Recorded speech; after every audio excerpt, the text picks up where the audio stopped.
mà dạ nắng nhân sự nụ môi ke chào cho ta trẻ nó pe để bong ô nó cho sự nóng kia mình đây là bộ quan chụp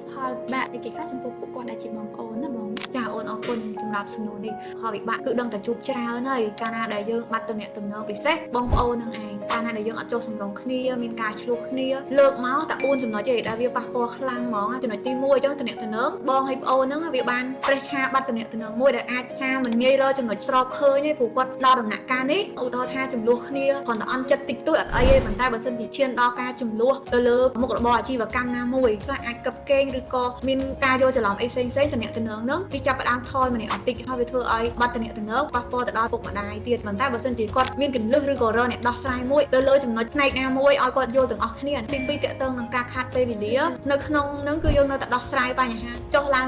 ពោះរឿងតូចក្តីធំក្តីដែលយើងដោះស្រាយរួចហើយក៏វានៅតែជាប់បញ្ហាហ្នឹងមកដូចគ្នាដែរចឹងវាឈានទៅដល់ទំនាក់ទំនងដូចគ្នាដែរពីផ្នែកបងយល់ទៅហើយទី3តកតងនឹងទ្រព្យសម្បត្តិវាអាចនឹងខាត់ពេលរកស៊ីហ្នឹងដែលវាធ្វើឲ្យប៉ះពាល់ទៅលើប្រាក់ចំណូលរបស់យើងដូចគ្នាឬក៏មានការបែងចែកអីផ្សេងៗឧទាហរណ៍ងាយៗបើសិនជាយើងនៅក្នុងក្រុមហ៊ុនរកស៊ីចូលគ្នាបើសិនបើយើងមានចំនួនវាប្រកបណាស់ថាទ្រព្យសម្បត្តិហ្នឹងចែកគ្នាហើយវាធ្វើឲ្យប៉ះពាល់ទៅដល់សេវាកម្មរបស់យើងពេលដែលគាត់មានចំនួនគ្នារវាងបងប្អូនគាត់ច្បាស់ណាស់ថាអ្នកនៅក្រោមឋានៈគាត់វាប្រកបជាពិបាកក្នុងការសម្របសម្រួលឬក៏សម្រេចចិត្តចំណុចទី4ទៅលើកិត្តិយសគេឈ្មោះរបស់គាត់អញ្ចឹងកិត្តិយសពីអ្នកយើងហ្នឹងក៏វាធ្វើឲ្យបាត់បង់ទៅតាមហ្នឹងហើយវាប៉ះពាល់ទៅដល់គេឈ្មោះក្នុងក្រុមគ្រួសារចំណុចនេះវាសិតតែសំខាន់បញ្ហានេះក៏ធ្លាប់ដោះស្រាយជូនអតិថិជនដែរដែលគាត់បានជួបប្រឹក្សាជាមួយអ្នកជំនាញទៅលើផ្នែកហ្នឹងប៉ុន្តែយើងលើកឡើងពីជុំវិញបញ្ហាដែលយើងធ្លាប់ជួបយើងផ្ដល់បទពិសោធន៍នៅជាមួយគ្រូដែលគាត់ជំនាញក្នុងការដោះស្រាយមិនថាទំនាក់ទំនងគ្រួសារឬក៏ដៃគូស្នេហាឬក៏វិបត្តិអាជីវកម្មផ្សេងៗអញ្ចឹងណា